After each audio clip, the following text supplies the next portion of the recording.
this one is the research framework. Okay, so this is the LO. Sikit je this one. Okay. Okay, so this one at the end of the session, students should be able to define what is research framework, conceptual framework, and theoretical framework. Okay, differentiate between research framework, conceptual framework, and theoretical framework. So, and then lastly, you are able to illustrate conceptual framework, research framework, and theoretical framework. Okay, so simple je ni. Okay, so conceptual framework ni basically researcher use concept mapping in the planning of a research project to develop a conceptual framework that will link identified concept to the actual research. So most of the time conceptual framework ni being used in qualitative research, and in which they represent, even though they do not have their final result, okay, but they already present the concept of what they want to find, what they want to find in their study, okay, in chapter 2. Okay, so in 2002, for example, Barbara Daly concept maps use concept maps to plan a research study investigating how the use of concept maps impacted the learning of adult students in higher education. She charted the 8 principles of the scholarship of teaching and learning on concept map. Okay, the actual research was then linked to the 8 principles as they appeared on the concept map. Okay, so this is the example of conceptual framework. Okay, macam mana dia develop the conceptual framework. So based on the research question, how does teaching with concept maps influence medical education? Okay, so the respondents are the medical students. Okay, medical students. Okay, and then based on the study ni, because she want to explore the medical education, okay, the principle of medical education. So before, even though she not yet get the result, but she try to map what is actually she want to find in her study. Okay, so ini dalam bab 2. Okay, she map the concept. So ini the concept lah, contoh. Konsep je, dia tak ada variable, the concept. Okay. Next one is research framework. So research framework ni clearly illustrate the structure of the research plan and help the researcher formulate relevant research questions. Okay, and then the research framework of an inductive. Do you know what is inductive and deductive? Tak apa. This is new term juga saya rasa untuk you all. Okay, saya sangat suka guna simbol ni. Ni dengan ni. Okay. This one like tunnel, right? Tunnel. Kan? Betul tak? Piece ni macam tunnel kan? Betul tak? Yeah. Okay. So this one represent deductive. From larger to smaller. This one is deductive, which is it represent quantitative research. Okay, quantitative research. Larger, from wider to specific. Kalau let's say if you try to relate with quantitative, when you do the quanti, you have to review a lot of paper, a lot of studies, but the application is very small, which is it is limited to your group only. The generalization kan? Kan, that's why it deduct. We deduct the knowledge and then we specify to the respondent. Meanwhile, this one is inductive. You study a very small group, but the application can be bigger. That's why in qualitative, basically we use qualitative when we want to develop a new theory. This one is inductive. Okay, from smaller group that you study, okay, but the application can be bigger. Okay, ini beza dia. This one inductive, qualitative. This one is quantitative, deductive. We deduce. Okay. So mostly, okay. So research framework ni mostly used in positivist pula. Positivist. Aisyah dah muka kelak dah. Apa pula tu positivist. Dia when it has positivist doesn't mean that it has then negativist. Positivist ni also represent the quantitative. Okay, it also represent quantitative. Kalau qualitative, we use interpretivis. Sebab kualitatif ni dia open for interpretation. Positivis. Lepas tu dia ada lagi satu, subjektivis. Objektivis. Subjektivis ni dia sangat subjektif, maksudnya subjektif, it is referring to qualitative as well. Objektivis ni dia referring to quantitative, which is the object, sangat objektif. Okay? So it consists of appropriate measures that could be operationalized. So research framework ni, basically that's why we use in quantitative, because it is related to something that has to be operationalized. Okay, and then it based on hypothesis formulation.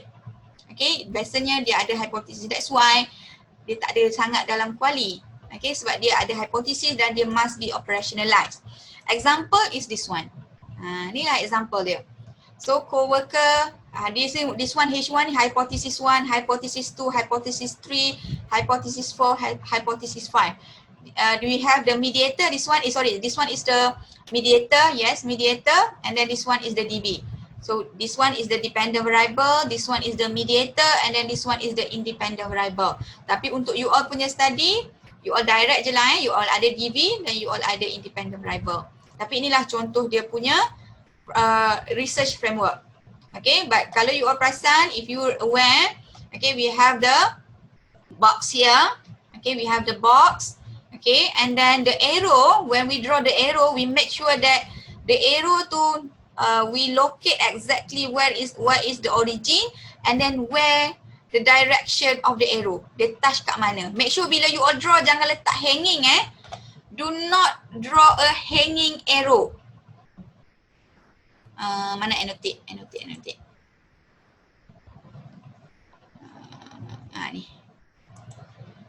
Ni. Do not draw something like this. No. Ni if let's say I ask you from where to where. Ni mana ni? Kalau let's say you draw something like this. Kan, kalau dia draw exactly touch the line ni, we know from co-workers affluence to manager performance. From efficacy expectation to manager performance. Okay, make sure when you draw the line, it touch the box. Jangan draw hanging. Nak ke mana nak? Daripada A ke B ke, A ke B ke, A ke C ke, kita tak tahu. Make sure it's not hanging. Okay? And then this one actually there was a mediation model. Tak applicable untuk you all pun, just this example This is the example only. Okay, next one is this one. Ni pun nampak kompleks. Alamak, dia lari lah this one ni. Sorry lah, tadi masuk copy dia lari. This is actually based on my own study, my own PhD.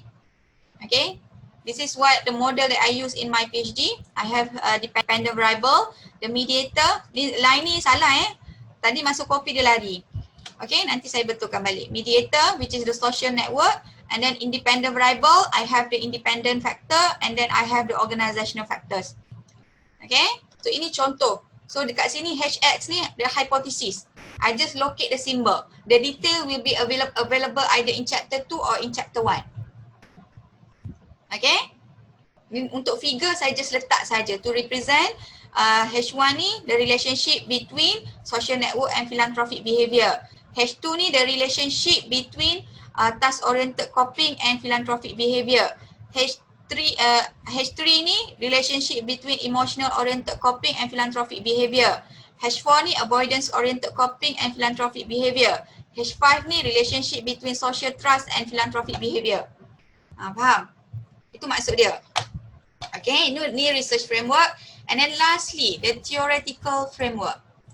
Okay, so a theoretical framework ni a framework that illustrate a framework or illustration that integrate all theories used in a study to specifically focus on the study.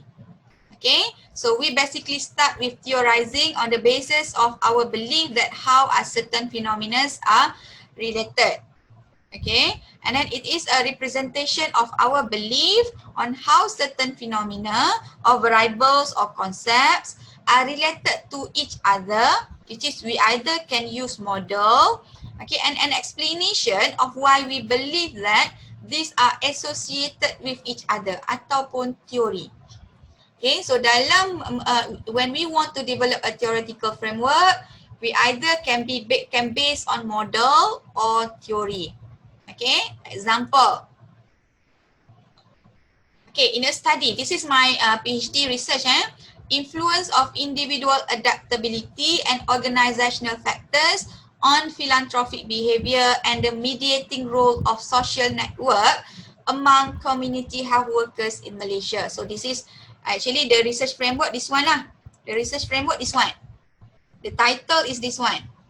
Okay, so in my study, I use three theories. Social network theory, theory of planned behavior, and social identity theory. So I use these three theories. Okay, in terms of detailed explanation, the social network ni related to dyadic ties. Ini dia punya gist of the theory. Okay, these are the gist, the main idea of the theory. Okay, this one is the main author of the theory. Okay, the one who proposed the theory. Okay, Granovetter, Krauss-Croft, and James and Rowley. So these are the pioneer of the theory. Okay, and then theory of planned behavior. The second theory is the theory of planned behavior, in which the pioneer is Eisen, 2011. This is the gist of the theory, and then this is the purpose of why I use the theory. Okay, in which the theory ni explain the relationship between individual adaptability factors. So individual adaptability factors ni reflect this one. So to show the relationship between these variables and philanthropic behavior, I use theory of planned behavior to explain the connection between these variables. Ini maksudnya based on this one.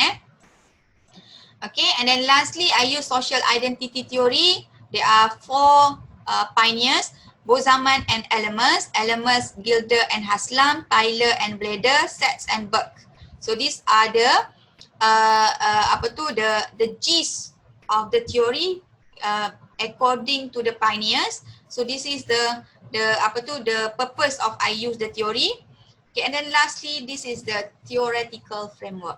How I integrate all the theories to explain my study, which is philanthropic behavior. Ini dia contoh. Dia tak semestinya macam ni Ini contoh. The theoretical framework ni, it may change according to your study. Okay, faham Ini contoh.